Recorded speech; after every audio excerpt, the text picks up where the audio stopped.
কুরবানিকে কেন্দ্র করে কোনো রকম রিয়া, অহংকার, লোক দেখানো কাজ করতে যান এবং পরিবেশ দূষণ হয় এমন কোনো কাজ করতে যান। জাস্ট ইসলামের সৌন্দর্য ফুটিয়ে তুলবেন, এর যে হক, মিসকিনের হক, আত্মীয়দের হক, এটা ঠিকঠাক মতো আদায় করবেন। এখানকার গোশত, রক্ত, মাংস কোনো কিছু আল্লাহর কাছে যাবে না, শুধুমাত্র আমার বিশুদ্ধ ইখলাসটাই আল্লাহর কাছে যাবে। অতএব এটা মনে রেখে কুরবানি করা উচিত। আল্লাহ পাক তৌফিক ইনায়াত করুন, আমিন। ইনশাআল্লাহ কুরবানির গভীর শিক্ষা সম্পর্কে আগামী জুমায় কথা হবে। আর সর্বশেষ কথা হলো যে এই কাজগুলো, কোরবানি বলেন, এই যে নামাজ, তাসবিহ, তাহলিল, কোরআন তেলাওয়াত, তওবা, তাকবীর, সম, এই যে কাজগুলো, এই কাজগুলো পারিবারিকভাবে এবং সামাজিকভাবে করার চেষ্টা করে, তাহলে ইসলামিক সংস্কৃতি, হৃদ্যতা, ভালোবাসা ফুটে উঠবে। ইসলামের সৌন্দর্য অমুসলিমদের কাছে পরিস্ফুটিত হবে। ইনশাআল্লাহ দেখবেন এই সৌন্দর্য দেখে তারা ইসলামের পথে ফিরে আসবে ইনশাআল্লাহ। এবং আল্লাহ রাব্বুল আলামিন এই সুযোগটা কাজে লাগিয়ে আমরা যেন আমাদের বিগত গুনাহগুলো মাফ করিয়ে নিতে পারি, বেশি বেশি নেক আমল করতে পারি, এই 10টা দিন কাজে লাগাতে পারি। আল্লাহ পাক আমাদের সবাইকে সে তৌফিক ইনায়াত করুন, আমিন। এই 10 দিন কি করব আমরা? এগুলোর পাশাপাশি বেশি বেশি তাকবীর দিবেন। তাকবীর মানে আল্লাহু আকবার, আল্লাহু আকবার, লা ইলাহা ইল্লাল্লাহ, আল্লাহু আকবার, আল্লাহু আকবার, ওয়ালিল্লাহিল হামদ। সাহাবীদের মধ্যে আবু হুরায়রা রাদিয়াল্লাহু আনহু, আব্দুল্লাহ ইবনে আব্বাস, আব্দুল্লাহ বিন ওমর, এই বিখ্যাত সাহাবীরা যখন এই 10 দিনে উপস্থিত হতেন, তারা বাজারে গেলেও তারা বাজারে গিয়ে তাকবীর দিতেন জোরে জোরে। অন্য সবাই শুনে সবাই তাকবীর দিত, তাহলে সমস্বরে তাকবীর হতো। এই সুন্নাহটা চালু করা যেতে পারে। আল্লাহ পাক আমাদের সবাইকে তাকবীর দেওয়ার তৌফিক দান করুন, আমিন। এরপর এই 10 দিন আমরা বেশি বেশি যে কাজটা করার চেষ্টা করবো সেটা হলো তওবা। বেশি থেকে বেশি তওবা করার চেষ্টা করা উচিত। আর তওবা মানে শুধু আস্তাগফিরুল্লাহ ওয়া আতুবু ইলাইহি পড়া নয়। তওবার দুটো ভাগ আছে। কবিরা গুনার জন্য একরকম তওবা, আর সগীরা গুনাহ এমনি এমনি মাফ হয়ে যায়। সগীরা গুনার জন্য একটা সগীরা গুনাহ হয়েছে, আপনি একটা ভালো কাজ করলেন, আগের গুনাহ মাফ। একটা গুনাহ হয়েছে, আপনি ওযু করলেন, চোখের হাতের সব গুনাহ মাফ। একটা গুনাহ হয়েছে, আপনি সদকা করলেন, গুনাহ মাফ। মানে গুনাহ মাফের অনেক সুযোগ আছে, কিন্তু কবিরা গুনাহ মাফের শর্ত আছে। শর্ত কি? 1 নাম্বার, পাক্কা নিয়াত করা যে আর কোনোদিন এই কাজটা করবো না ইনশাআল্লাহ। 2 নাম্বার, ইচ্ছা করে ওই পাপে আর লিপ্ত না হওয়া। এবং 3 নাম্বার, নিজে এই পাপের জন্য কান্নাকাটি করে অনুতপ্ত থাকা, তাহলে ইনশাআল্লাহ মাফ হয়ে যাবে। আরেকটা শর্ত আছে, যদি পাপটা অন্য কারোর সাথে সম্পৃক্ত হয়, যেমন ধরেন কারো টাকা মেরে দিয়েছেন, টাকা শোধ করেন নাই, যেটা আমাদের সমাজের ট্রেডিশন হয়ে গেছে এখন। জমি মেরে দিয়েছেন, শোধ করছেন না, মান সম্মানে হানি করছেন, মিথ্যা অপবাদ দিচ্ছেন। হ্যাঁ, এক কথায় মানুষের সাথে সম্পৃক্ত হওয়া, মানুষের ক্ষতি করেছেন আপনি, তখন কি করতে হবে? তখন ওই মানুষের কাছে গিয়ে ক্ষমা নিতে হবে। খুব ডিফিকাল্ট, এবং এটার জন্য একটা বড় মনের দরকার আছে, মনের স্বচ্ছতার দরকার আছে। ভাই, আমি তোমার টাকা ধার নিয়েছিলাম, দেই নাই, এই নাও টাকা, শোধ করে দিলাম। ভাই, আমি তোমাকে ভালো মন্দ বলেছিলাম, তোমার গীবত করেছি, আল্লাহ তোমাকে মাফ করে দেয়, তুমি আমাকে মাফ করে দাও। খুব ডিফিকাল্ট এগুলা করতে হলে বড় মন লাগবে। আর যদি এগুলো আমরা না করতে পারি তাহলে সমস্যা আছে। কিয়ামতের মাঠে আল্লাহ পাক ধরবেন, এবং যারা হকগ্রস্ত এদেরকে দাঁড় করাবেন। কিয়ামতের মাঠে নিজের নেকি তাকে দিয়ে ঋণ শোধ করতে হবে, অথবা তার গুনাহ নিজের আমল নামে নিয়ে ঋণ শোধ করতে হবে। কোনটা বেটার বলেন? দুনিয়াতে ছোট হওয়া না পরকালে ছোট হওয়া? তাই আমরা সবাই সবার কাছে মাফ চেয়ে নেই যে আল্লাহ পাক আমাদের সবাইকে মাফ করে দেখ। যদি আমি আপনাকে কষ্ট দিই, আপনি আমাকে মাফ করে দেন। যদি আপনি আমাকে কষ্ট দিয়ে থাকেন, আমি আপনাকে মাফ করে দিলাম। এই বিষয়ে চলে আসেন। আল্লাহ পাক তৌফিক দান করুন, আমিন। আর একটা তওবা করুন, আস্তাগফিরুল্লাহাল্লাযী লা ইলাহা ইল্লা হুয়াল হাইয়ুল কাইয়্যুম ওয়া আতুবু ইলাইহি, দিনে 70 বার বা 100 বার, দিনে 70 বার বা 100 বার। যদি না পারেন, অ্যাটলিস্ট এতটুকু বলবেন, আস্তাগফিরুল্লাহ ওয়া আতুবু ইলাইহি, আস্তাগফিরুল্লাহ ওয়া আতুবু ইলাইহি, 70 বার বা 100 বার। এরপরে আসেন, এই 10 দিনের অন্যতম একটা আমল হতে পারে সওম রাখা। যদি পারি এই 10টা দিন সওম রাখবো, যারা পারছি না মিনিমাম 3টা 4টা 5টা অ্যাটলিস্ট রাখবো। আর যারা সেটাও পারছি না, কমপক্ষে আরাফার দিনের সিয়ামটা যেন মিস না যায়। ঠিক আছে? আরাফার দিনের সওম যেন মিস না যায়। আল্লাহ পাক তৌফিক ইনায়াত করুন সবাইকে, আমিন। আরাফার দিনের সওম বিগত 1 বছর আগামী 1 বছরের গুনাহ মাফের কারণ হয়ে যাবে ইনশাআল্লাহ। যত গুনাহ আমরা করেছি 1 বছরে আরাফার সওম রাখলে সমস্ত গুনাহ মাফ হয়ে যাবে। একটা হাদিসে পড়েছিলাম ইবলিস আরাফার দিনে সবচাইতে বেশি অনুতপ্ত হয়, মানে হতাশায় ভোগে। একটু আগে বললাম না ইবলিস আমাদের প্রতিবন্ধকতা, সে সবচেয়ে বেশি হতাশায় ভোগে আরাফার দিনে। আরাফার দিনে আল্লাহ পাক কাছাকাছি চলে আসেন, রহমত নাজিল হতে থাকে, সেটা দেখতে পারে। এবং আরাফার দিনে আল্লাহ পাক যত মানুষকে মাফ করে দেন এবং জাহান্নাম থেকে মুক্তি দেন তা অন্য কোনো দিনে করেন না। অগণিত অসংখ্য মানুষকে আল্লাহ পাক আরাফার দিনে মাফ করে দেবেন ইনশাআল্লাহ। অতএব এই দিন সওম রাখতে হবে। কারা সওম রাখবে? যারা হজ করছে না তারা রাখবে, মানে আমরা যারা হজ করতে যেতে পারিনি এবার, তখন তার ওসিয়তগুলোকে আপনি কত গুরুত্বের সাথে গ্রহণ করবেন এবং সেই সময় যত ইম্পর্টেন্ট কথা থাকবে সেগুলোই তো মানুষ বলবে, তাই নয় কি? সবচেয়ে ইম্পর্টেন্ট কথাগুলোই মানুষ বলবে। তো নবী সাল্লাল্লাহু আলাইহি ওয়াসাল্লাম এদিকে এসে মাত্র 2টো সাইনের কথা বলছেন। তার মধ্যে একটা হচ্ছে, ভালো করে শোনেন, তার মধ্যে একটা হচ্ছে আনতালিদাল আমাতু রাব্বাতুহা। যখন তুমি দেখবে, প্রশ্নকারীকে বলছে, যখন তুমি দেখবে যে দাসী তার মনিবকে জন্ম দিচ্ছে, দাসী তার মনিবকে জন্ম দিচ্ছে, মানে দাসী কিভাবে মনিবকে জন্ম দিতে পারে? দাসী কি মনিবকে জন্ম দিতে পারে? উত্তর, এখানে 3টা ব্যাখ্যা হতে পারে। কয়টা ব্যাখ্যা? 3টা। এছাড়াও আরো ব্যাখ্যা হতে পারে, হয়তো আল্লাহ পাক সেটা আমাদের জেহেনে হয়তো এখনো দেন নাই, হয়তো এমন কেউ আসবে পরবর্তী জেনারেশন, তারা হয়তো আরো ব্যাখ্যা করতে পারবে। তবে 3টা ব্যাখ্যা এখন পাওয়া যায়। 1 নাম্বার, দাসী তার মনিবকে জন্ম দিবে অর্থ হচ্ছে পিতা মাতার সাথে দাস দাসীর মতো আচরণ করা হবে। এবং এটাও কিন্তু কিয়ামতের আগের একটা বড় নিদর্শন যে পিতা মাতার সাথে দাস দাসীর মতো আচরণ করা হবে। এবং যেটা এখন হচ্ছে, আমরা দেখছি পিতা মাতার অধিকার তারা পাচ্ছে না, সন্তানদের হাতে নির্যাতনের শিকার হচ্ছে, বৃদ্ধাশ্রমে থাকতে হচ্ছে। সারা জীবন যে সন্তানকে বড় করলো, আজকে সেই সন্তান তার ওই যে কাফনের টাকা পর্যন্ত দিতে যাচ্ছে না, মারা গেছে লাশটা পর্যন্ত নিতে আসে না, এমন হচ্ছে না? এবং বস্তুবাদী শহরগুলোতে তো এটা বেশি, আর আমাদের শহরটা বস্তুবাদী না। তো আমাদের শহরে মানুষ বস্তুবাদী না? মানুষ বস্তুবাদী, কেউ অন্যের দিকে তাকানোর সময় নাই। এটা বোঝার জন্য আপনাকে ফ্লাইওভারে উঠতে হবে। ফ্লাইওভারে উঠে দাঁড়িয়ে থাকেন, দেখেন মানুষ ছুটছে নিজের চরকায় তেল দেওয়ার জন্য, কারো দিকে তাকানোর সময় নাই। এই সকাল থেকে শুরু হয়, রাত একদম 3টা-4টা পর্যন্ত এটা চলছে, সারাদিন 24/7। উদ্দেশ্য কি? দুনিয়া। অল্প কিছু মানুষের বাইরে আছে যাদের উদ্দেশ্য আখেরাত, বেশিরভাগের উদ্দেশ্য কি? দুনিয়া। বাড়ি গাড়ি টাকা জমি জমা স্ট্যাটাস, দ্যাটস অল।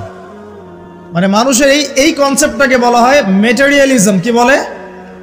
মেটেরিয়ালিজম মানে বস্তুবাদিতা। কি বলে? কথা বলেন। বস্তুবাদিতা। এই বস্তুবাদী সভ্যতা কারা ছিল? ওই যে পশ্চিমারা, ইউরোপিয়ান সিভিলাইজেশন, এরা সবাইকে বস্তুবাদিতা শিখিয়েছে। মুমিনের চিন্তা থাকে পরকাল কেন্দ্রিক, যে কাজে পরকালের স্বার্থ আছে আমি সেই কাজ করব, যেই কাজে পরকালের স্বার্থ নয় আমি করব না, এটা মুমিনের চিন্তা। আর কাফের মুশরিক বেদিন ফাসেক মুনাফিকদের চিন্তা হচ্ছে যেখানে দুনিয়ার স্বার্থ ওখানে থাকবো, দুনিয়ার স্বার্থ নাই থাকবো না। এই যে দুনিয়ার স্বার্থে মানুষের সারাটা জীবন ক্ষয় করে দেয়া, এর নাম বস্তুবাদিতা, মেটেরিয়ালিজম বলে এটাকে। যাই হোক, আমাদের শহরের বেশিরভাগ মানুষ কি বস্তুবাদী না? এখন সবাই দেখবেন, আমি বুঝাচ্ছি, আমি যতটা পারছি সহজ করার চেষ্টা করছি। ম্যাক্সিমাম আমাদের শহরের মানুষ এখন বস্তুবাদী। সবার চিন্তা একটাই, দুনিয়া, দুনিয়া আর দুনিয়া। যে দুনিয়া সম্পর্কে নবী সাল্লাল্লাহু আলাইহি ওয়াসাল্লাম বলেছেন, একটু শোনেন, যে মনে করেন এটা একটা মহাসাগর। নবী সাল্লাল্লাহু আলাইহি ওয়াসাল্লাম বলছেন এখানে একটা আঙ্গুল ঢুকিয়ে দাও, দিয়ে বের করো। এই আঙ্গুলে যতটুকু পানি আছে এটা দুনিয়া, আর এই পুরো মহাসাগরে যত পানি আছে এটা পরকাল। একদিন সাহাবীদেরকে নিয়ে নবী যাচ্ছেন সাল্লাল্লাহু আলাইহি ওয়াসাল্লাম, একটা মৃত গাধা বা বকরির বাচ্চা পড়ে আছে, মৃত গাধা বকরির বাচ্চা। সাহাবীদেরকে বলছেন, হে আমার সাহাবীরা, তোমরা কি এই বকরির বাচ্চাটাকে 1 দিরহামের বিনিময়ে কিনতে চাও? কিসের বিনিময়ে? 1 দিরহাম। দিরহাম কি জিনিস সেটা পরে বোঝাবো এখন ইনশাআল্লাহ। ওইগুলো এখন বুঝবেন না। দিরহাম কি জিনিস ওটা পরে বুঝবেন। দিরহাম থাকলে আর রিজার্ভ কমতো না। দিরহাম থাকতো যদি কোনো কান্ট্রি রিজার্ভ আর কমতো না। রিজার্ভ কমে ডলারের ভিত্তিতে, আর ডলার হচ্ছে এখন সারা ওয়ার্ল্ডের ডমিনেটিং কারেন্সি, ওটাকে হার্ড কারেন্সি বলে। মানে আপনি তেল কিনতে চান, 1 কোটি টাকা ব্রিফকেসে নিয়ে আমাদের আবু ধাবিতে চলে যান, গিয়ে শেখদেরকে বলেন যে আমাকে 1 কোটি টাকার তেল দেন, 1 ফোঁটাও তেল দিবেন আপনাকে, দিবে না। যতক্ষণ আপনি ওই টাকাটাকে ডলারে কনভার্ট করবেন তারপর দিবেন, আপনাকে তখন সুন্দর মতো তেল দিবে। এই dollar petrol, dollar petrol, petrol ছাড়া ডলারের এক্সচেঞ্জ নাই। এটা হচ্ছে পেট্রো ডলার মনিটরিং সিস্টেম। এবং এটা নিয়ে কথা বললে আবার এক শ্রেণীর ঘুমটাওয়ালা শায়েখ আছে, বলবে খারেজি হয়ে গেছে।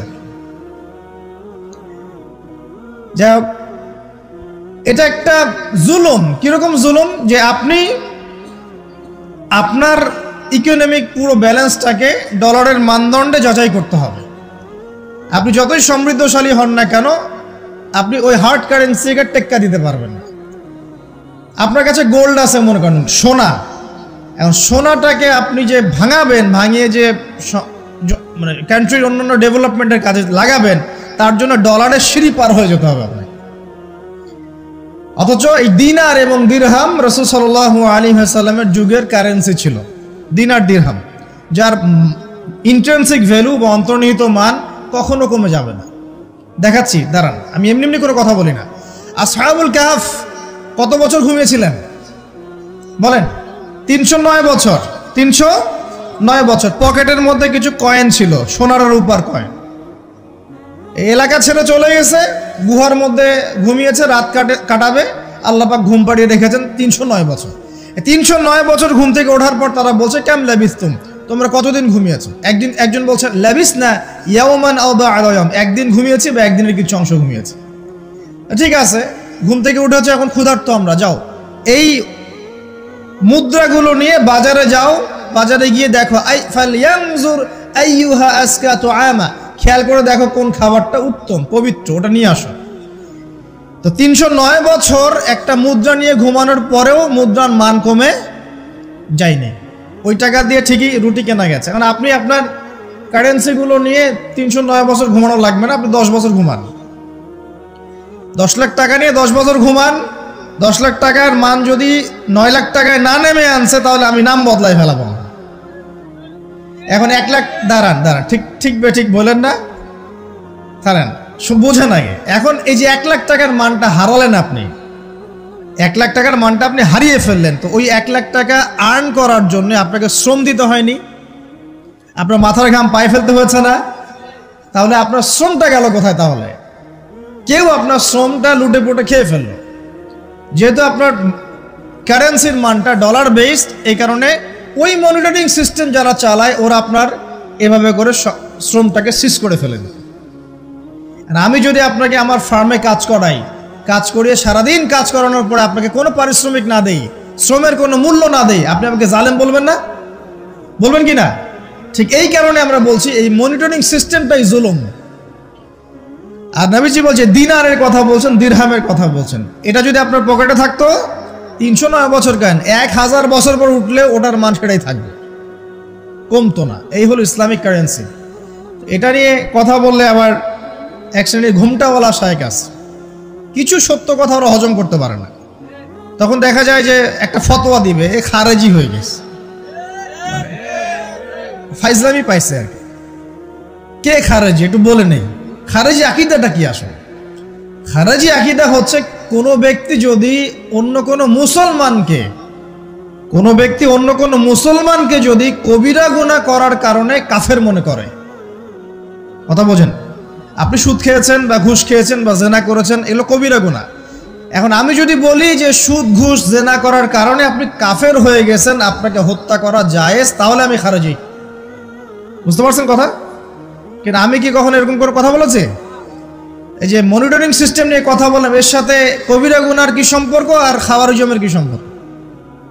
আবার কোনো কোনো ক্ষেত্রে দেখা যায় যে পলিটিক্যাল সমালোচনা করলে খারেজি টাইটেল দিয়ে দিবে।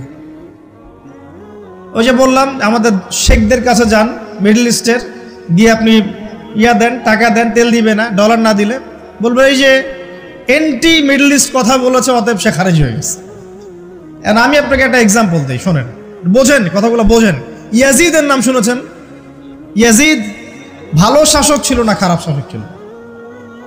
তার আমলে হুসাইন রাদিয়াল্লাহু আনহু শাহাদাতের ঘটনা ঘটেছে, হাররার যুদ্ধ ঘটেছে, সে মদিনা আক্রমণ করেছে, মক্কাও আক্রমণ করেছিল, ম্যাসাকার করেছে। বহু সাহাবী তার এই শাসন মেনে নেয় নাই। তার মধ্যে একজন হচ্ছে আব্দুল্লাহ বিন জুবায়ের রাদিয়াল্লাহু আনহু, জুবায়ের ইবনে আওয়াম রাদিয়াল্লাহু আনহুর ছেলে। তার অনুসারী অনেক সাহাবী ছিলেন। আর আমাকে বলেন, ইয়াজিদ যখন মক্কা মদিনা আক্রমণ করছিল, ইয়াজিদ যখন মক্কা মদিনা আক্রমণ করছিল বা তার সেনাবাহিনীরা যখন ইমাম হুসাইনকে কারবালার প্রান্তরে শাহাদত দিচ্ছে বা আক্রমণ করছে তার সপরিবারে, এখন যে সাহাবীরা তার বিরুদ্ধে একটু অবস্থান নিয়েছে, এই সবগুলো সাহাবী কি কাফের হয়ে গেছে, তাগুত হয়ে গেছে আর খারাজি হয়ে গেছিল নাকি? তারা কি ইয়াজিদের অন্যায়ের প্রতিবাদ করার কারণে খারাজি হয়ে গেছিল নাকি? তো পলিটিক্যাল সমালোচনার সাথে খাওয়ারিজমের কোনো সম্পর্ক নাই। কিন্তু এরা এটাকে একটা সুকৌশলে মুসলিম উম্মার যুবকদের মধ্য থেকে সত্য কথা বলার মানসিকতাকে কেড়ে নিয়েছে, সত্যকে উপস্থাপন করার মানসিকতাকে দমিয়ে দেওয়ার জন্য একটা খারেজি ফতোয়া শুরু করে দিয়েছেন, যেখানে সেখানে যা ইচ্ছা বলবেন খারেজি ফতোয়া দিয়ে দেবেন। সুবহানাল্লাহ। যাই হোক, ওদিকে যাচ্ছি না, আমি মূল জায়গায় আসি। দেখুন, আমরা রাসূলের হাদিস থেকে জানছি দুনিয়ার মূল্য এতটুকু। তুমি কি এই বকরির বাচ্চাটাকে 1 দিরহামের বিনিময়ে কিনবা?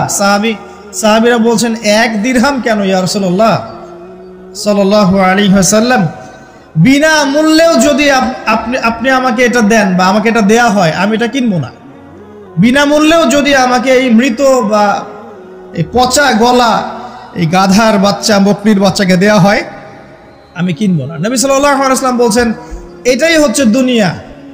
আল্লাহ পাকের কাছে দুনিয়ার মূল্য এই বকরির বাচ্চার চাইতেও কম। তো এখন আমরা যারা বস্তুবাদিতায় লিপ্ত আছি, দুনিয়ার এই যে ফিকির, সারাদিন দুনিয়ার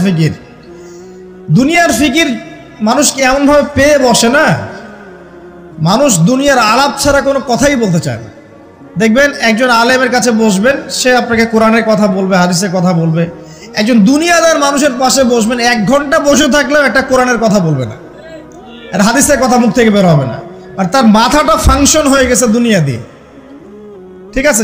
সে যদি ড্রাইভার হয়, সারাদিন গাড়ির পেঁচাল পারবে, গাড়ি এইটা, গাড়ি ওইটা, এমন গাড়ি ওইটা এমন। সে যদি ইকোনমিক সেক্টরের মানুষরা বলবে এই যে ব্যবসা এমন, এই ব্যবসা এমন, ওই ব্যবসা এমন। সুদী মহাজন হয়, বলবে এখানে সুদ দিলে এত হবে, এখানে দিলে এত হবে। আর পলিটিক্স যদি করে তাহলে সারাদিন পলিটিক্যাল আলাপ করবে।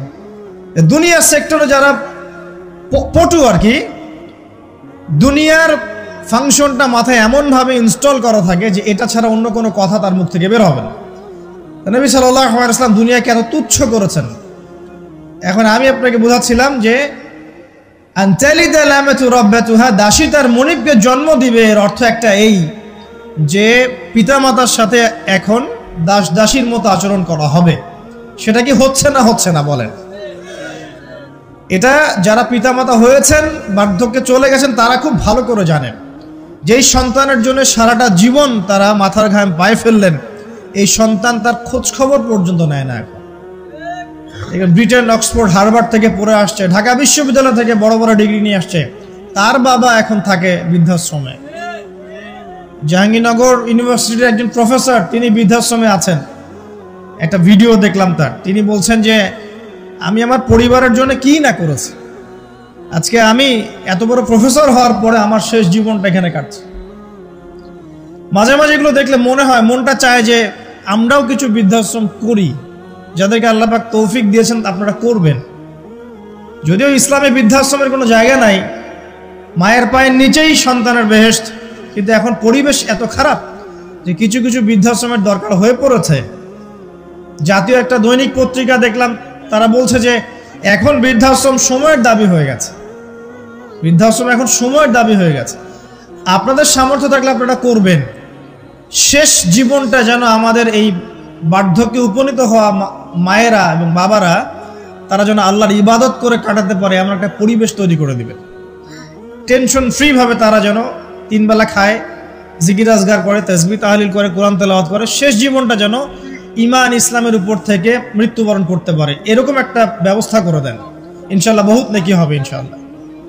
আল্লাহ পাক আপনাকে বরকত দিবেন ইনশাআল্লাহ।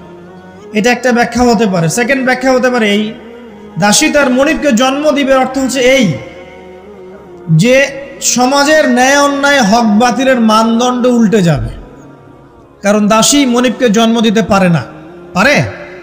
তার মানে একটা ব্যাখ্যা এটাও হতে পারে, সত্য মিথ্যা হয়ে যাবে, মিথ্যা সত্য হয়ে যাবে কিয়ামতের আগে আগে, হক বাতিল হয়ে যাবে, বাতিল হক হয়ে যাবে। ঠিক এটাও অন্যান্য হাদিসে এসেছে, সত্যবাদীকে বলা হবে মিথ্যাবাদী, মিথ্যাবাদীকে বলা হবে পরম সত্যবাদী। যে ব্যক্তি আমানতদার তাকে বলা হবে খেয়ানতকারী, যে খেয়ানতকারী তাকে বলা হবে পরম আমানতদার। এটা হচ্ছে না এখন আমাদের এই বিজি শহরগুলোতে, এটা হচ্ছে না। আমাদের এখানে বিশ্বাসটা এতই কমে গেছে, দেখবেন কোনো মানুষ যদি সেধে কাউকে খাওয়ায়, আসেন হোটেলে বসেন খান, সন্দেহের চোখে তাকাবে যে না জানি আমাকে কি খাওয়াই দিল, আমাকে খাওয়ায় আবার কি লুটপাট করে, তাই না? দেখেন আমাদের শহর থেকে বিশ্বাসটা কমে গেছে না? একটা বন্ধন টিকে থাকে বিশ্বাসের উপরে। আমি বলি যে একটা সম্পর্ক শুধুমাত্র ভালোবাসার ভিত্তিতে টিকে থাকে না, ভালোবাসার চেয়ে বড় জিনিস হচ্ছে বিশ্বাস। আর সেই বিশ্বাস যখন উঠে যায় তখন পরিবার ভেঙে যায়, স্বামী স্ত্রীর বন্ধন ভেঙে যায়, সামাজিক কাঠামো ভেঙে যায়। আমাদের সমাজ থেকে বিশ্বাসটা উঠে গেছে, দেখবেন কেউ কাউকে বিশ্বাস করতে পারে না। হ্যাঁ, তো এই যে বস্তুবাদিতা আমাদের বিশ্বাসটাকে নষ্ট করে ফেললো। খেয়াল করে দেখেন, এই রাত্রেবেলা গাড়ি নিয়ে যাবেন, রাস্তায় যদি কেউ দাঁড়িয়ে থাকে, ভাই আমি খুব বিপদে পড়েছি একটু লিফট দেন, ভয়েই দাঁড়াবো না এখানে গাড়ি নিয়ে, না জানি আবার কোন ট্র্যাপে ফেলায়, তাই না? বিশ্বাস প্রতারণার কি যুগ, কেউ কাউকে বিশ্বাস করতে পারছে না, কেউ কাউকে বিশ্বাস করতে পারছে না। স্বামী তার স্ত্রীকে বিশ্বাস করে না। এই শহরে বহু স্বামী আছে এই শহরের, স্ত্রীকে বিশ্বাস করে না, কারণ জানে যে আমি বাইরে গেলে ফোনে অনেকগুলো বেটার সাথে লাইন মারে, স্বামী খুব ভালো করে যায়। এ কারণে দেখা যায় স্বামীও বাইরে আবার কয়েকটা একাধিক ওই যে বলবো উপস্ত্রী উপপত্নী জোগাড় করে রেখে দিচ্ছে, আছে না? মেয়ে স্ত্রী বাসায়, স্বামী যখন চলে যায় স্ত্রী অন্যের সাথে পরকিয়া করে, আবার স্বামী বাইরে গিয়ে স্ত্রীকে বাদ দিয়ে অন্য মেয়ের সাথে পরকিয়া করে। এই জিনিসটাই শহরে বেশি না কম বলেন? লজ্জা করেন না, সত্যি কথা বলেন, এটা বেশি না কম? বেশি, দিন দিন বাড়ছে। আর যে মিডিয়াগুলো আমরা দেখি এগুলোই শিখায় আমাদেরকে, পরকীয়া শিখায় না? পরকীয়া শিখায়। আর এটা যে এত ভয়াবহ মহামারী আকার ধারণ করেছে না, অনেক ক্ষেত্রে দেখা যায় স্বামী অফিসে যাওয়ার সাথে সাথেই বয়ফ্রেন্ড বাসায় হাজির। এই যে বাক্সে বাক্সে বন্দি জীবন বললাম, বাক্সে বাক্সে বন্দি ফ্ল্যাটের ভিতরে তো ঢুকলে আর বোঝা যায় না ভিতরে কি হচ্ছে। কত ফ্ল্যাটে যে জেনা হয় এখন এই শহরে আল্লাহ ভালো জানে। এই ফ্ল্যাটের প্রত্যেকটা ইঞ্চি ইঞ্চি মাটি আল্লাহর কাছে সাক্ষী দিবে। যেখানে যে মাটিতে বসে অবিবাহিত যুবক যুবতী জেনা করেছে আর বিবাহিত যুবক যুবতীরা এবং এই স্বামী স্ত্রী জেনা করেছে, এর ইঞ্চি ইঞ্চি মাটি আল্লাহর কাছে কথা বলবে, এর ইঞ্চি ইঞ্চি মাটি আল্লাহর সামনে কথা বলবে। ইয়াউমা ইযিন তুহাদ্দিসু আখবারাহা, সেদিন ইয়াউমা ইযিন, সেদিন তুহাদ্দিসু আখবারাহা, জমিন তার খবর বলবে আল্লাহর কাছে। জমিনের কোথায় কোন পাপ হয়েছে সব বলে দিবে। এই জমিনে এখানে দাঁড়িয়ে জেনা করেছে, ওইখানে দাঁড়িয়ে মদ খেয়েছে, ওইখানে কাউকে খুন করেছে, জমিন বলে দিবে। একটা কথা এখানে মাঝখানে বলে দেই, যারা অবিবাহিত যুবক যুবতী আছো, এই লেকচার তোমরা যারা শুনছো, তোমাদের মধ্যে কেউ যদি জেনা করে থাকো, অবিবাহিতর কথা বলছি, তোমাদের কাঁধের মধ্যে এখন 100 বেত্রাঘাতের শাস্তি ঝুলে আছে। সূরা নূরের 1 থেকে 3 নম্বর আয়াত পড়ে দেখবে, অবিবাহিত যুবক যুবতী যদি জেনা করে তাদের শাস্তি হচ্ছে 100 বেত্রাঘাত, তাও জনসমক্ষে, এবং এক বছরের জন্য নির্বাসন। এই বিধানগুলো যদি পৃথিবীর কোনো দেশেও না থাকে, আসমানে আছে। মরার সাথে সাথেই এই বিধান কার্যকর হবে ইনশাআল্লাহ। বাঁচার বুদ্ধি কি? একটাই উপায় আছে।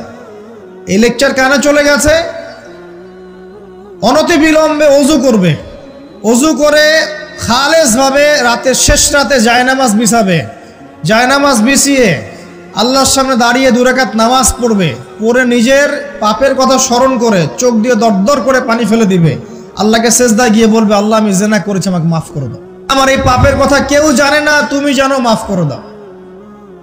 এই মাফ নেওয়ার পরে আবার ওই যার সাথে করেছেন ওর সাথে আবার লিঙ্ক আপ করার চেষ্টা করেন না, আসো আমরা জেনা করেছিলাম, আসো বিয়ে করে নেই, এটা সলিউশন না। জেনা করেছেন, আগে তওবা করে ফিরে আসতে হবে, তারপরে পুরো জীবন ইসলামিক লাইফ লিড করতে হবে। আল্লাহ যদি দেখেন যে হ্যাঁ আপনি ঠিকঠাক তওবা করে আল্লাহর পথে চলছেন, আল্লাহ তখন আপনাকে নেককার স্ত্রী দিবে ইনশাআল্লাহ। এই একমাত্র রাস্তা যুবকদের জন্য এবং যুবতীদের জন্যও। যুবকরা না হলে পার পেয়ে যেতে পারে, কারণ একটা কথা সমাজে প্রচলিত আছে না, যে ছেলে মানুষের ইজ্জত তো সহজে যায় না, গোপন হয়ে গেছে, কেউ জানে না, আল্লাহ মাফ করে দিয়েছেন, সে হয়তো পার পেয়ে গেল। কিন্তু এই যে মেয়ে, তুমি যে 8-10টা ছেলের সাথে জেনা করেছো, তোমার ইজ্জতের কি হবে? তোমার যে সতীত্ব তুমি নষ্ট করেছো, তুমি তো বিয়ের পর কোনো ঘরে গেলে সে হাজবেন্ডও বুঝতে পারবে তুমি আর সতী সাধী নও, তখন তোমার কি হবে? আল্লাহর কাছে ক্ষমা চান, ইস্তেগফার করেন। জেনার ফলশ্রুতিতে সমাজে মহামারী নেমে আসে। জেনা, পরকীয়া, অশ্লীলতার কারণে সমাজে এমন সব রোগ ব্যাধির উদ্ভব হয় যেগুলো কখনো ছিল না। এই শহরটা জেনার শহর, আমাদের এই ঢাকা শহর জেনার শহর। আপনাকে এটা বোঝার জন্য আমার লেকচার না শুনে আপনি পেপার পত্রিকা ঘাটেন, অনলাইন সার্চ করেন, দেখবেন এই শহরে আনাচে কানাচে জেনা হয় এবং ওপেন জেনা হয়। মানুষ জেনার সাথে তার 2 বছর ধরে সম্পর্ক করার পর সেগুলোর ভিডিও ধারণ করেছে, ধারণ করে তাকে ব্ল্যাকমেইল করছে যে যদি আমার সাথে খারাপ কাজে সে রাজি না হয় তাহলে এই ভিডিওগুলো ভাইরাল করে ফেলবে। এই যে অনলাইনের যুগ, এখন তো মানুষ নিশ্চিন্তে মানুষ যে একটা প্রাইভেট লাইফ লিড করবে সেটাও করতে পারে না। প্রাইভেট লাইফের সব কিছু রেকর্ডেড হয়ে যায় এখন, হয় না?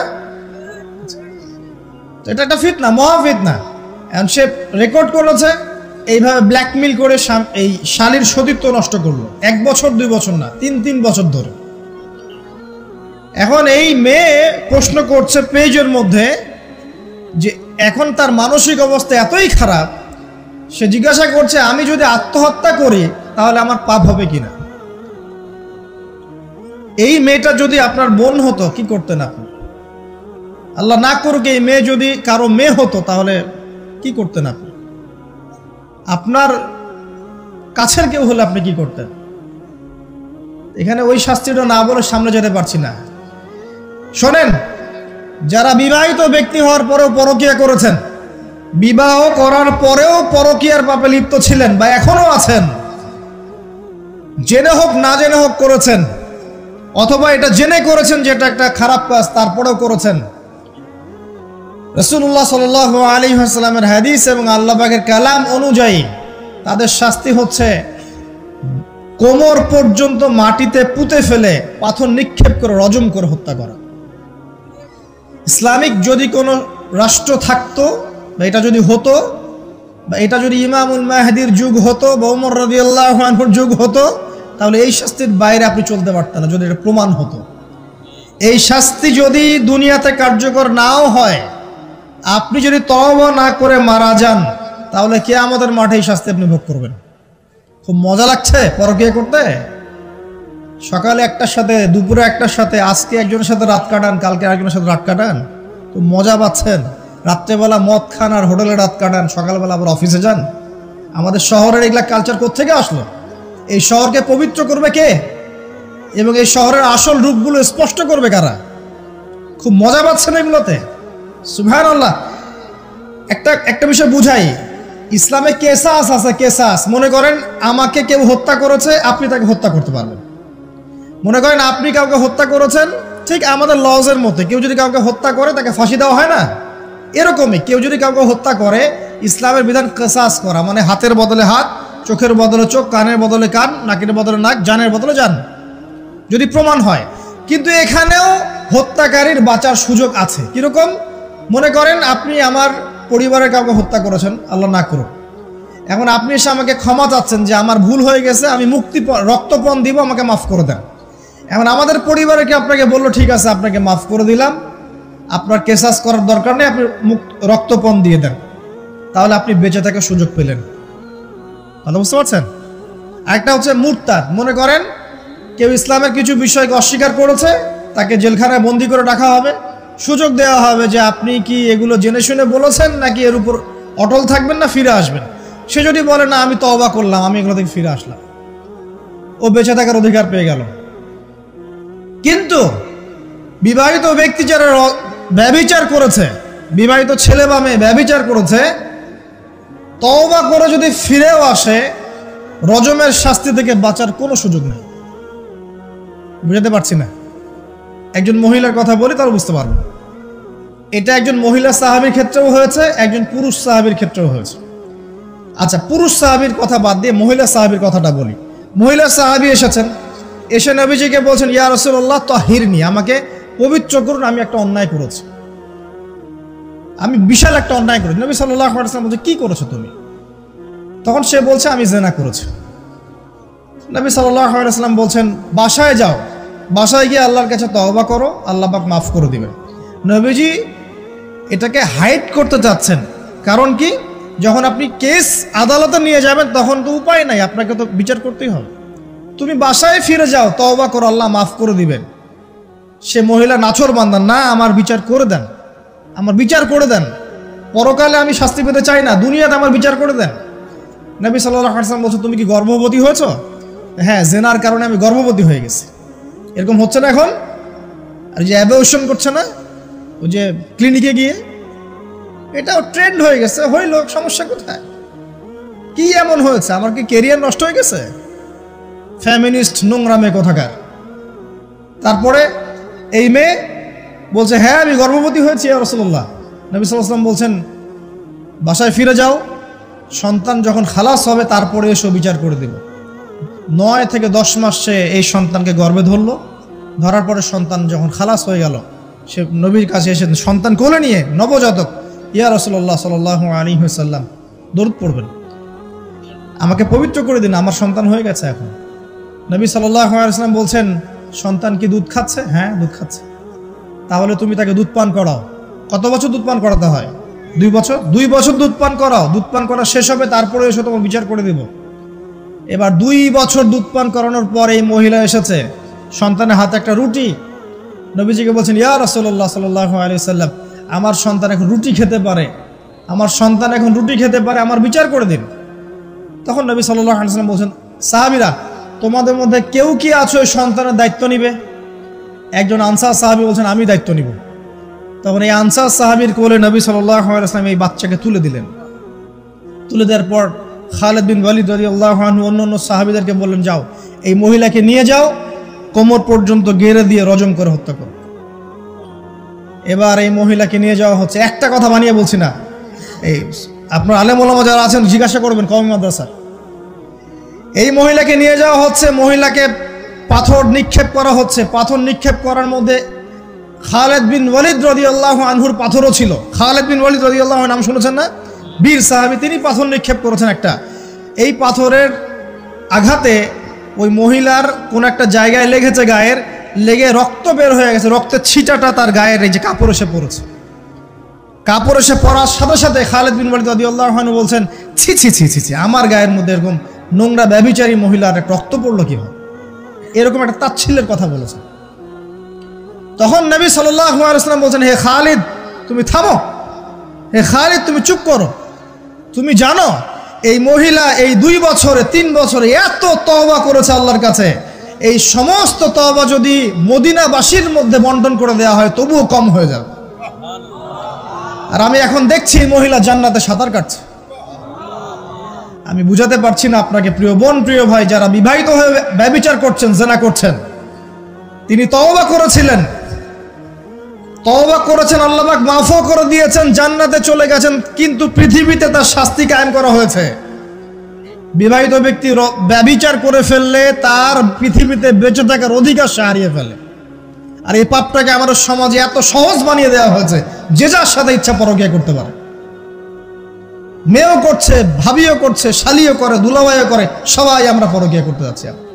পরকীয়ার সয়লাভ বন্ধ করতে হবে, পরিবারে পর্দা কায়েম করতে হবে, অপসংস্কৃতি ঠেকিয়ে দেন, এগুলা চ্যানেলগুলো বন্ধ করে ফেলেন বাসা থেকে। ইসলামিক সমাজ কায়েম না করতে পারলে আমাদের মা বোনরা সব নষ্ট হয়ে যাবে দিন দিন। আর পরিবারের ইজ্জত যখন চলে যায়, কোনো কিছুর বিনিময়টাকে ফিরে পাওয়া যাবে না। কেন পরকীয়া করতে গিয়েছেন? আল্লাহ, আপনার যদি এতই চাহিদা থাকে আরেকটা বিয়ে করেন না কেন? বিয়ে করতে সাহস কুলায় না নাকি? বিয়ে করলে যে স্ত্রীকে নিয়ে সূর্যের আলোতে ঘুরতে হয়, ওই জন্য ইঁদুরের মতো রাতের বেলা অন্ধকারে আপনি থাকতে চান, সিংহের মতো সকালবেলা সূর্যের আলোকে স্নান করতে পারেন না। কথা বুঝতে পারেন না? বিয়ে করলে স্ত্রীকে নিয়ে পুরুষের মতো, সুপুরুষের মতো সূর্যের আলোকে আপনি হাঁটবেন রাস্তায়। কাউকে ভয় করবেন? আপনার মতো কোনো ভয় কাজ করবে না। আর এখন আপনি ইঁদুরের মতো রাতের অন্ধকারে রাত কাটান অন্য মেয়ের ঘরে গিয়ে। এই শহরের এই মহামারীগুলো বন্ধ করতে হবে। আমি এই শহরের একজন শুভাকাঙ্ক্ষী বাসিন্দা, আমি এখানকার। আমি আমার চোখ দিয়ে যা দেখছি, এটা দেখার পর চুপ থাকতে পারি না। আমরা সব জায়গায় জানা দেখছি, মাদক দ্রব্য দেখছি, আর পরকীয়া দেখছি। পর্নোগ্রাফির তো শেষ নাই, প্রত্যেকের ফোনে ফোনে পর্নোগ্রাফি, এভরিবডি। দেখবেন অনেক সময় মাদ্রাসার শিক্ষকের দ্বারা ছাত্র বালাৎকার হচ্ছে, হয়নি? সম্ভব কিভাবে? কারণ ওই শিক্ষক পর্নোগ্রাফির আসক্ত ছিল। আপনি চেক করে দেখেন, পর্নোগ্রাফিতে আসক্ত হওয়ার ফলে সে হিতাহিত জ্ঞান হারিয়ে ফেলেছে। সে বাচ্চা, ছেলে বাচ্চা না মেয়ে বাচ্চা, কিছু দেখার সময় নেই। ওই প্রবৃত্তির জানোয়ারের যে স্বভাবটা সে আর দমন করতে পারছে না। পর্নোগ্রাফি আর মাদক আর ব্যভিচার, জেনা, ফ্রি মিক্সিং অবাধে আমাদের শহরে। বস্তুবাদী তো আছেই। তো এটাকে আখিরুজ্জামানের শহর বলবো নাকি আউয়ালুজ্জামানের শহর বলবো নাকি? শুধু এই শহরের সমস্যা এটা নয়, প্রত্যেক বড় বড় শহরে এই সমস্যা। ইভেন এগুলো এখন গ্রামে পর্যন্ত চলে গেছে। এগুলো গ্রামেও চলে গেছে, গ্রামে আরো বেশি আছে।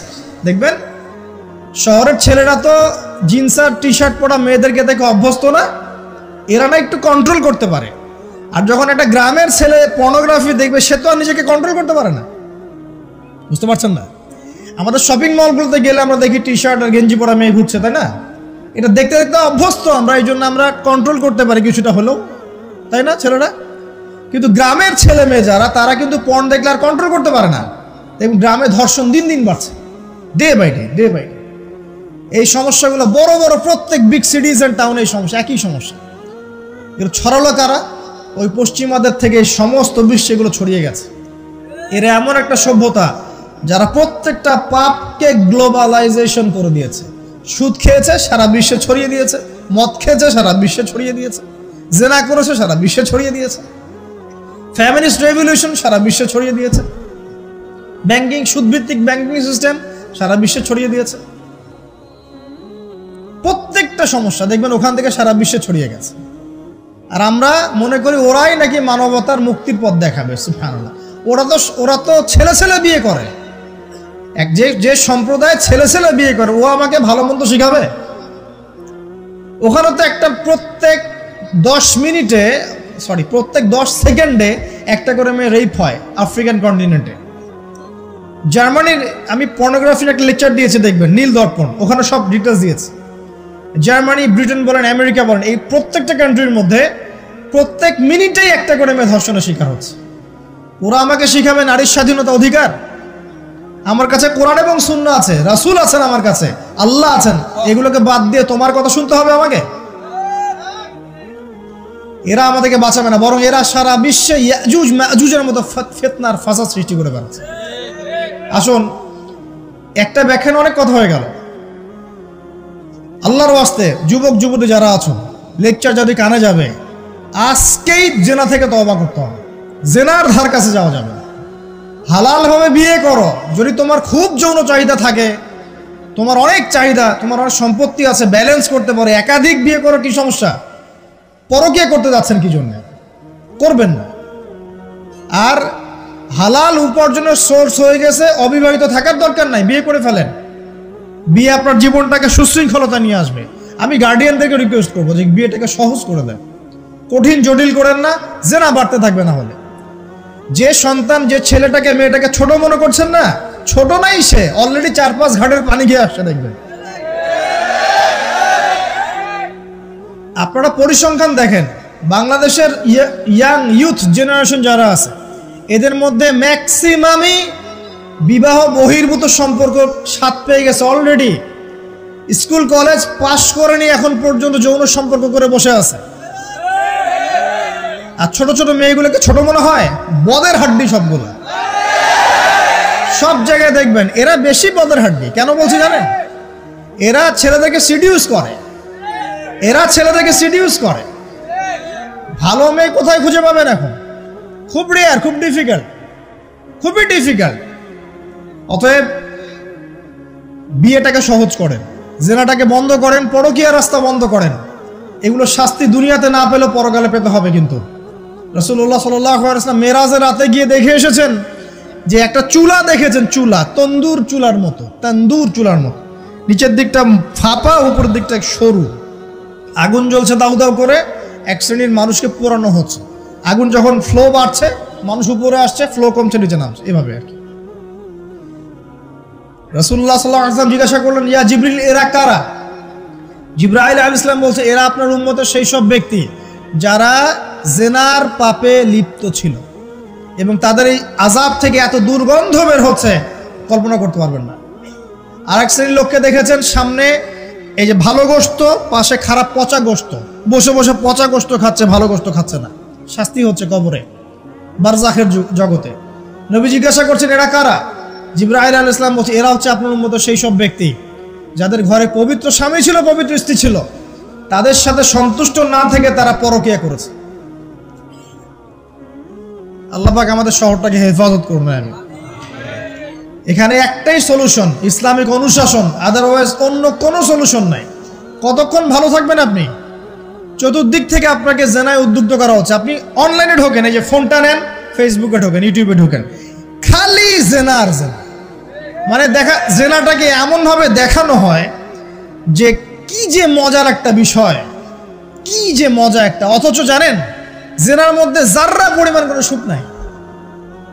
আপনি হালালভাবে বিয়ে করেন, আপনি যে সুখটা পাবেন, আপনি শত শত জেনা করলে সে সুখ পাবেন না। এটাকে দেখানো হয়, এই যে পর্নোগ্রাফি যা দেখায় সবই ভুয়ার বানোয়াট। এটা টোটালি বানোয়াট জিনিস।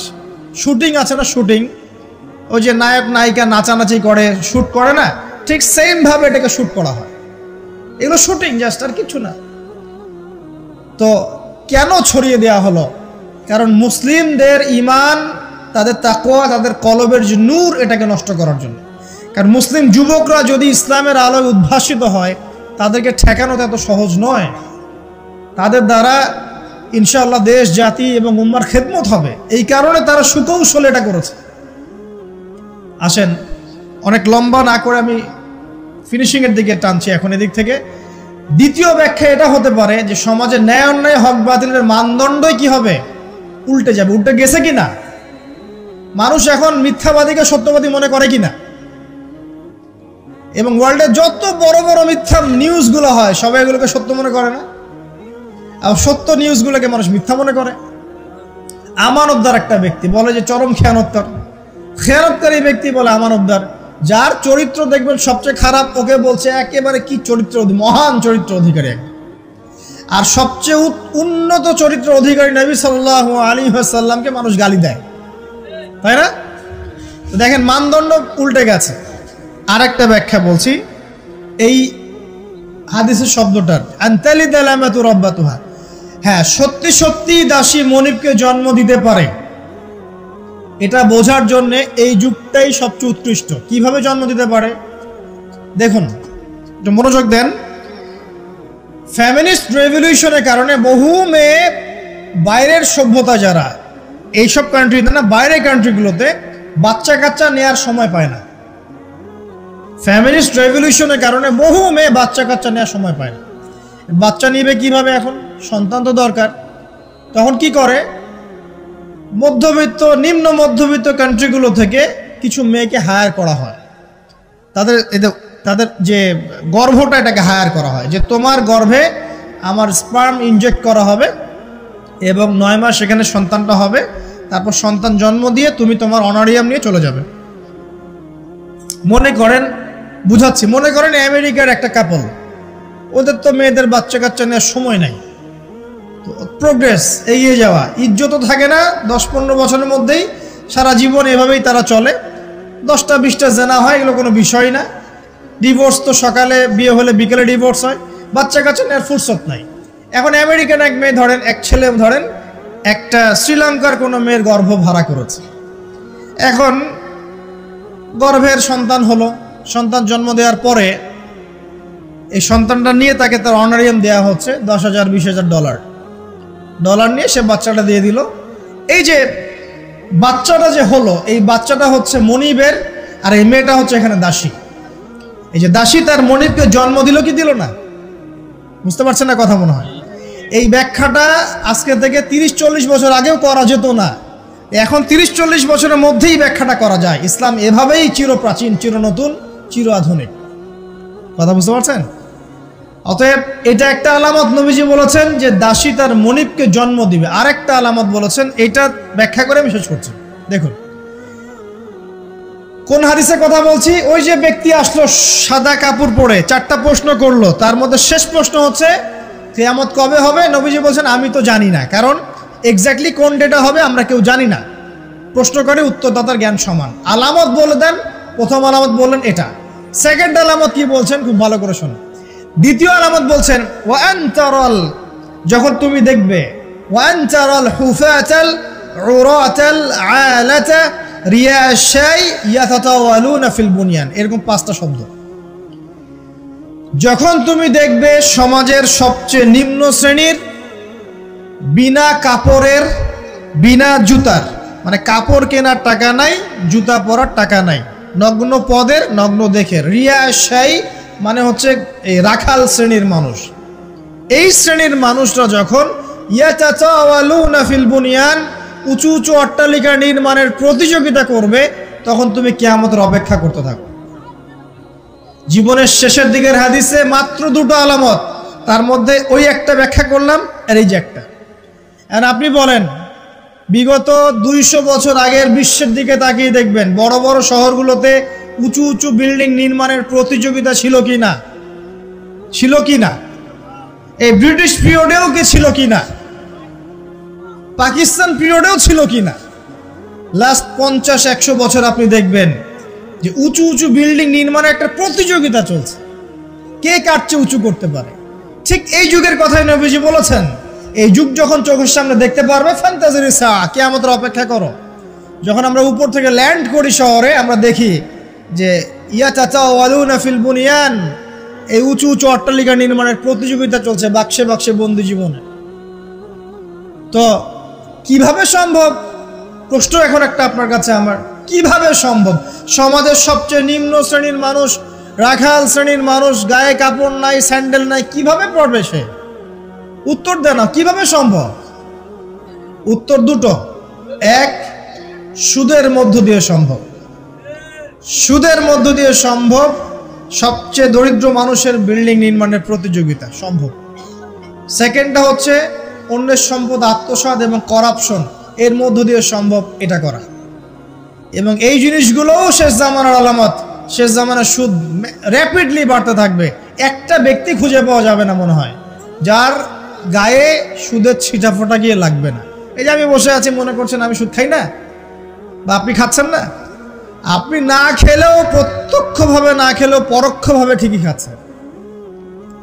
না খেলেও আপনার গায়ে সুদের ছিটাফোঁটা গিয়ে লাগছেই। এমন কোনো কান্ট্রি পৃথিবীতে নাই যেটা টোটালি সুদমুক্ত হতে পারবে এখন। IMF এর আন্ডারে আর ওয়ার্ল্ড ব্যাংকের আন্ডারে কোনো কান্ট্রি পারবে না। আপনি যাই নিতে যান, চড়া সুদের লোন দিতে হবে, আর এই লোন আমাদের পকেট থেকে শোধ করতে হবে। অতএব প্রত্যক্ষভাবে না খেলেও পরোক্ষভাবে আপনি খাচ্ছেন। হয় খাচ্ছেন, না হয় দিচ্ছেন, না হলে সাক্ষী থাকছেন, না হলে লিখে রাখছেন, কিছু একটা করছেন। এটা সেই জামানা। আর কি?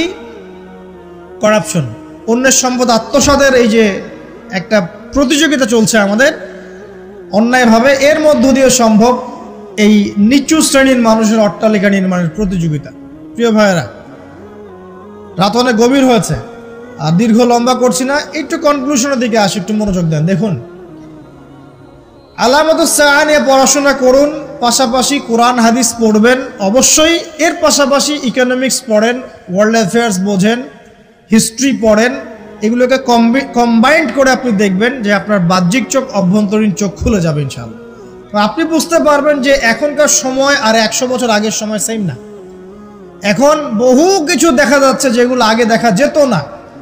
আর আমরা আমাদের শহরটাকে যদি বাঁচাতে চাই তাহলে আমাদের এই জেনার মহামারী থেকে বের হতে হবে, মাদকের মহামারী থেকে বের হতে হবে, সুদের মহামারী থেকে বের হতে হবে, অবিশ্বাস প্রতারণার এই যুগ থেকে বের হতে হবে, ব্যভিচারের যুগ থেকে বের হতে হবে, আমাদের পারিবারিক মূল্যবোধগুলো ঠিক করতে হবে, সবাইকে কোরআন সুন্নাহর জ্ঞানে জ্ঞানী হওয়ার চেষ্টা করতে হবে। বস্তুবাদিতা, দুনিয়ার মোহ থেকে আগে বের হতে হবে, দুনিয়ার মোহ থেকে বের হতে হবে, দুনিয়ার মোহ